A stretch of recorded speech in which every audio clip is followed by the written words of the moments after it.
Meus irmãos, a igreja de Atos, ela tinha um sentimento de todos os dias, ao sair das suas residências e ao se encontrar com os irmãos, a convicção era tamanha que um homem e uma mulher disseram que ia ofertar um bem material, uma propriedade de um campo, Ananias e Safira. A convicção era tão grande da presença de Deus que o temor se instalou naquela congregação e naquela igreja. Eles mentiram para Deus, dizendo que ia ofertar algo e que reteram o seu valor. E a Bíblia diz: porque vocês entraram em acordo para tentar o Espírito do Senhor. Vejam, estão à porta os pés do que sepultaram seu marido, eles a levarão também.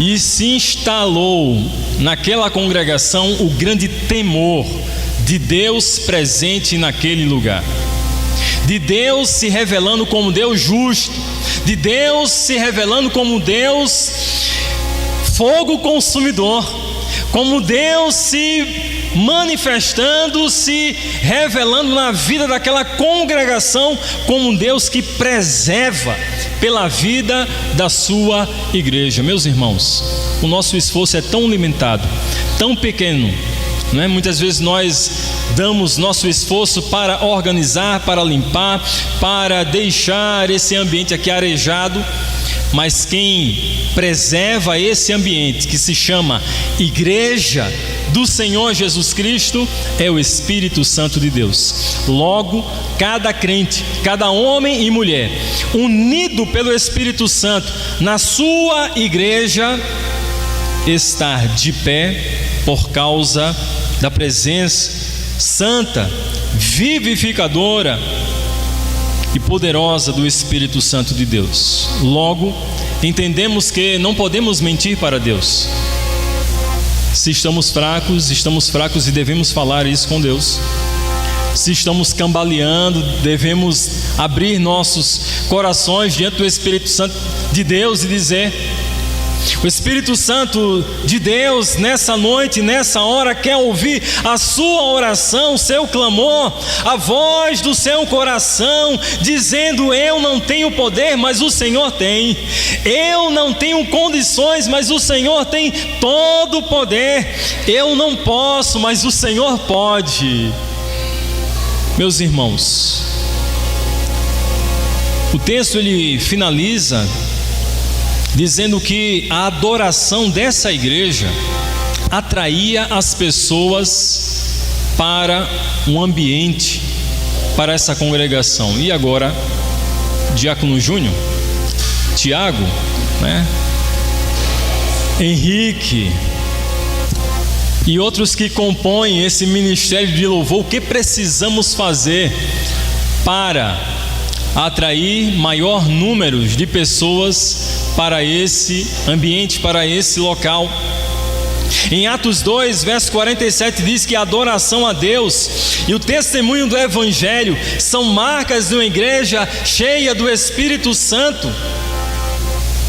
Eu não sei se você viu nas redes sociais que ficou passando e repetiu, muitas semanas, uma igreja lá nos Estados Unidos, que é Asbury, uma academia teológica que parou toda a sua grade escolar para ficar num culto que não se terminava, num culto que renovava os ministros de louvor, os tocadores, os instrumentistas, numa sequência quase que ilimitada de louvor, quase que perpétuo diante de Deus, e atraindo número de pessoas, dando testemunho da manifestação da glória de Deus naquele ambiente. Isso ainda em nossa geração. Meus irmãos, não é o nosso louvor, não são nossas habilidades, não são nossas capacidades, mas a nossa entrega, a nossa renúncia, o nosso desejo de Deus se movendo, enchendo, tomando nossas vidas, para que cada acorde, cada nota, cada canção seja um testemunho de Deus trabalhando, transformando nossas vidas como um testemunho para aqueles que lá fora passam e não só percebam as canções, mas são canções tocadas e ministradas por pessoas que têm sido transformadas pelo Espírito Santo de Deus. Essa igreja, a igreja primitiva, ela atraía muitas pessoas, caía na graça de todas as pessoas em sua comunidade, em sua cidade. Imagine, pare para pensar sobre essa experiência. Não temos hoje todos os recursos, mas temos o poder do Espírito Santo para fazer o que Deus quer. Não temos todos os recursos, mas temos o poder do Espírito Santo para realizar a sua missão. A igreja primitiva não tinha internet, a igreja primitiva não tinha estrutura de engenharia musical. Ela contava com o poder da ressurreição e a convicção numa fé em um Cristo vivo.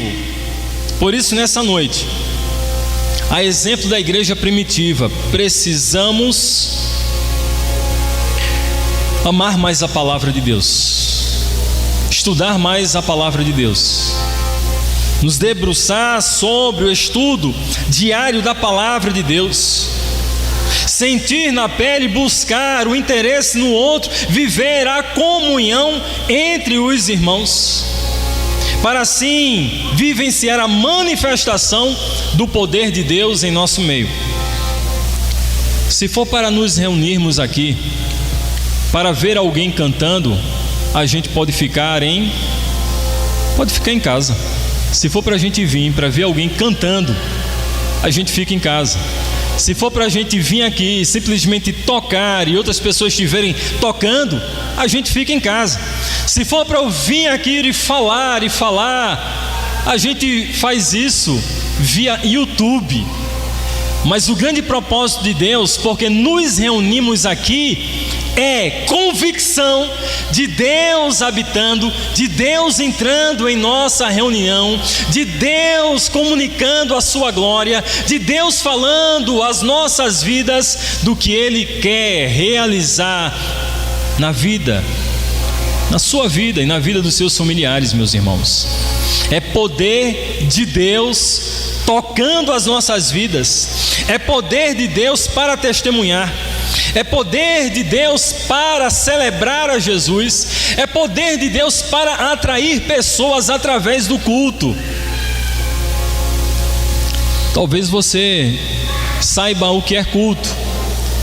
Culto significa a manifestação de Deus na reunião de um povo que se reúne em fé, em seu sacrifício e em sua pessoa. Ou seja, todas as vezes que nos reunimos em nome do Senhor Jesus, em fé e na obra do Senhor Jesus.